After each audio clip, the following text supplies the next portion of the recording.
اللہ تبارک و تعالیٰ نا اپنے بندوں سے بڑی محبت فرماتا ہے، اور رب کریم تو ساری مخلوق سے ہی بڑا پیار کرتا ہے، لیکن اگر کوئی بندہ نیک بھی ہو، صالح بھی ہو، پرہیزگار بھی ہو، پھر تو وہ اللہ کا محبوب بن جاتا ہے۔ اور رب کریم کی یہ بھی منشا ہے، اللہ تعالیٰ کی یہ بھی رضا ہے کہ جس سے اللہ محبت کرتا ہے نا، اس سے لوگ بھی محبت کریں۔ قرآن مجید میں اللہ کریم نے فرمایا ان الذین آمنوا وعملوا الصالحات سیجعل لهم الرحمن ودا، بے شک جو لوگ ایمان لانے کے بعد نیک اعمال کریں، رحمان لوگوں کے دلوں میں ان کی محبت پیدا فرما دے گا۔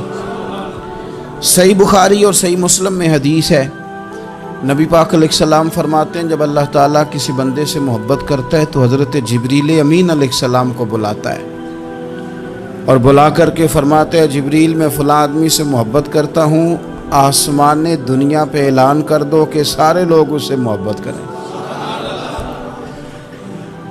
اور پھر فرماتے ہیں کہ اے جبریل امین علیہ السلام آپ دنیا میں لوگوں کے دلوں میں یہ بات ڈال دیں کہ اللہ فلاں آدمی سے پیار کرتا ہے، لہذا سارے اس سے محبت کرو۔ صالحین کا پیار دین کا بہت بڑا حسن ہے۔ بخاری میں، مسلم میں، کتب احادیث میں ایک پورا باب ہے کہ کسی سے محبت کرو تو اللہ کی رضا کے لیے، اور کسی سے بغض رکھو تو اللہ کی رضا، پورا باب ہے، ایک دو حدیث نہیں۔ حضور نے فرمایا جس سے تم محبت کرو نا اللہ کی رضا کے لیے، اسے بتاؤ بھی کہ مجھے آپ سے محبت ہے، اسے بتاؤ بھی تاکہ وہ بھی آپ کے لیے اچھے جذبہ۔ محبت جو ہوتی ہے یہ اظہار کی محتاج تو نہیں ہوتی، لیکن محبت میں اظہار ضرور ہوتا ہے، محتاج تو نہیں، لیکن ہر چیز دل میں رکھنے کی نہیں ہوتی، کچھ زبان سے کہنے کی بھی ہوتی ہے، کچھ کہنے کی چیزیں بھی ہوتی ہیں، اور وہ کہہ بھی دینی چاہیے، لیکن اتنی ہی کہنی چاہیے جتنی ضرورت ہو، 2 4 5 قدم آگے بڑھ کے نہیں۔ اس میں بھی تکلف آ جاتا ہے، تصنع آ جاتی ہے، بناوٹ آ جاتی ہے۔ فرمایا حضور مجھے اللہ کی قسم مجھے آپ سے پیار ہے، تو حضرت معاذ بن جبل مسکرائے اور مسکرا کے فرمانے لگے کیا کہا تم نے؟ کہا حضور اللہ کی قسم آپ سے پیار ہے۔ فرمایا پھر سوچ کے کہیے۔ کہا اللہ کی قسم آپ سے پیار ہے۔ فرماتے انہوں نے نا میرا کپڑا پکڑ کے مجھے کھینچا اور قریب کر کے کہنے لگے سن پھر میں نے نبی پاک سے سنا ہے جو 2 بندے رب کی رضا کے لیے آپس میں محبت کریں، اللہ کی محبت ان کے لیے واجب ہو جاتی ہے، پھر اللہ ان سے پیار کرتا ہے اگر وہ اللہ کی رضا کے لیے محبت کریں۔ ہماری محبتوں میں نا دنیاوی اغراض بڑھیں، اوئے ہوئے ہر دعوت صرف اسی لیے ہوتی ہے کہ وہ بندہ بلاؤ جو میرے کام آئے گا، ہر تحفہ اس لیے آگے کی طرف روانہ کیا جاتا ہے کہ اس شخص کو بلاؤ جو کل میرے کام آئے گا۔ عزیز بھائی، اللہ کے نیک بندے سے اللہ کا بندہ سمجھ کے پیار کریں، اور اللہ کا نیک بندہ سمجھ کے اس کے ساتھ فوٹو آنا ضروری نہیں، اس کے ساتھ پیار ہونا ضروری ہے۔ اور اگر محبت اخلاص والی ہو، پیار والی ہو، عقیدت والی ہو، تو حضرت ابو ذر غفاری نے تو کہا تھا یا رسول اللہ اگر بندہ کسی نیک بندے سے پیار کرے، نہ اس سے مل سکے، نہ اس طرح کے کام کر سکے، پھر بھی کوئی نتیجہ نکلے گا، تو حضور نے فرمایا پیار خالص کرے، اللہ قیامت کے دن دونوں کو جمع فرما دے گا۔ جو جس سے محبت کرے گا صبح قیامت اسی کے ساتھ ہوگا۔ شاید اسی لیے کسی پنجابی کے شاعر نے کہا تھا کہ اساں جے ہاں گناہیاں دا جدوں اعمال نامہ فرول ہوئے، ذرے ذرے نے سامنے آ جانا ہے، جو منہ تھی بولیا بول ہوئے، اساں بھی کول حضور دے بیٹھ رہنا ہے، لکھ عمل ترکڑی تول ہوئے، ادو کولوں کی رب نے حساب لینا جڑا بیٹھا ہی محمد دے کول ہو۔ تو اللہ کے بندوں سے اللہ کی رضا کے لیے پیار کریں، اس میں للہیت پائی جائے، للہیت ہو، اس میں کوئی اور نہ ہو، بندہ ہو اور اللہ کی رضا ہو، یعنی درمیان میں رب ہو، اور تیسرا وہ شخص ہو۔ رضا الہی جب مقصود ہو پھر شکوے بھی پیدا نہیں ہوتے، پھر شکایتیں بھی پیدا نہیں ہوتی، پھر اپنی مرضی کے بندہ جملے بھی نہیں بیان کرتا، پھر کسی جگہ کوئی تکلف بھی اس میں نہیں پایا جاتا۔ تو خالصتاً لوجہ اللہ تعالی آپ اللہ کے بندوں سے محبت کریں اور خاص ان کے لیے جذبات پیدا کریں. آپ کی طبیعت میں خاص جذبہ ہو, خاص شوق ہو, کسی پراپوگیٹ کرنے والے کے کسی پراپوگنڈے کا شکار نہ ہو. آپ کی طبیعت ہو, طبی میلان ہو, ذوق ہو. حضرت حرم بن حیان تابعی ہیں, فرماتے ہیں جب میں نے یہ حدیث سنی نا کہ نبی پاک علیہ السلام نے فرمایا ہے کہ حضرت اویس کرنی ان کی دعا کی برکت سے اللہ میری امت کے لوگوں کی بخشش کرے گا, اور جب میں نے یہ سنا کہ حضرت مولا علی جیسے لوگ, حضرت عمر فاروق جیسے لوگوں کو جبہ دے کے بھیجا گیا ہے اور حضور نے بھیج کے کہا ہے کہ اویس سے کہنا میری امت کے لیے دعا کرے, تو فرماتے ہیں میرے سینے میں لو لگ گئی کہ میں حضرت اویس کرنی سے ملوں. میری طبیعت لگ گئی, میرا شوق آ گیا کہ میں خواجہ اویس کرنی رضی اللہ تعالیٰ عنہ سے ملوں. میں نکل پڑا, اللہ کے بندے کے لیے نکلا. حضرت حرم بن حیان کہتے ہیں, اس کو ابن الجوزی نے بھی لکھا ہے, داتا گانج بخش علی اجویری نے بھی لکھا ہے, کہتے ہیں میں ڈھونڈنے لگا حضرت اویس کرنی کو, بڑے شہروں میں گیا پر وہ ملے نہیں. داتا صاحب کہتے ہیں وہ حال والے آدمی تھے, ان پر بھی حال تاری رہتا تھا, اسی کسے دے کچھ نہیں جے لگ دے تے نہ کوئی ساڈا دردی, وہ بھی اپنی کیفیت میں رہتے تھے. داتا صاحب نے لکھا ہے جب دنیا ہستی تھی تو حضرت اویس کرنی رویا کرتے تھے, اور جب لوگ روتے تھے تو وہ ہنستے تھے. وہ سادہ غذا کھاتے تھے, کسی سے کوئی لین دین نہیں, اپنے طرز کلام, اپنی زندگی. یہ لوگ بھی بڑے شاندار ہوتے ہیں. فرماتے ہیں کہ وہ اپنے حال میں رہتے تھے. حضرت حرم بن حیان کہتے ہیں میں نے بڑی جگہ ڈھونڈا, پر میں جہاں جاتا لوگ کہتے ہاں گندمی رنگ والے, ہاں جن کے چہرے پر کچھ برس کے داغ ہیں, وہ جن کا چہرہ اور وجود بڑا روب والا, وہ اویس کرنی. کہتے ہیں میں ڈھونڈتا ڈھونڈتا جس شہر میں جاتا لوگ کہتے وہ آئے تھے پر چلے گئے. وہ کسی نے کہا تھا نا, اویسیوں میں بیٹھ جا, بلالیوں میں بیٹھ جا, صفیں تو سب بچھی ہیں, تو عشق والیوں میں بیٹھ جا. فرماتے میں وہ صفیں تلاش کرتا ڈھونڈتا, نہ ملے مجھے. بالآخر میں عراق پہنچ گیا. نہر فرات کے کنارے ساری دنیا سے علیحدہ ہو کے وضو کر رہے تھے. کہتے ہیں میں پیچھے کھڑا ہوں, میں نے جا کے کہا السلام علیکم, تو حضرت اویس کرنی چہرہ اٹھا کے کہنے لگے وعلیکم السلام حرم بن حیان. تو میں نے کہا حضور آپ مجھے جانتے ہیں؟ فرمانے لگے عرفت روحی من روحی کا, میری روح تیری روح کی جاننے والی ہے. کہتے ہیں میں نے کہا حضور کو نصیحت کر دیں. تو فرمانے لگے پہلی نصیحت تو یہ ہے کہ آج کے بعد مجھے ملنے نہ آنا, میں نہیں پسند کرتا, میں تنہا رہنا چاہتا ہوں, مجھے نہیں شہرت اچھی لگتی, میرا نہیں دل کرتا لوگ میرے پیچھے بھاگیں. آج آیا ہے, آج کے بعد نہ آنا, بس چھوڑ دے مجھے میرے حال پہ, میں اپنی زندگی اپنے حساب کے مطابق گزارنا چاہتا ہوں, تو آج کے بعد نہ آنا. اور پھر فرمانے لگے اگلی نصیحت یہ ہے کہ جو رب نے تجھے دے دیا ہے نا اس پہ راضی ہو جا, اگر اس پہ راضی نہیں ہوگا تو تکلیف میں رہے گا. فرماتے ہیں میں نے پھر کہا میرے لیے دعا کر دیں, تو انہوں نے ہاتھ اٹھائے, کہنے لگے یا اللہ میری اور اس کی جنت میں ملاقات کرا دینا. تو انہوں نے چہرے پہ ہاتھ پھیرے اور فرمانے لگے اب تو جا, میں کوشش کروں گا تجھے دعاؤں میں یاد رکھوں, تو بھی کوشش کرنا مجھے دعا میں یاد رکھنا. فرماتے ہیں یہ کہتے کہتے نا وہ رستہ بدل گئے, اور گلی کا کونا وہ جب مڑے تو پھر میں ڈھونڈتا رہا, دوبارہ زندگی بھر ملے نہیں, لیکن میرا پیار سچا تھا.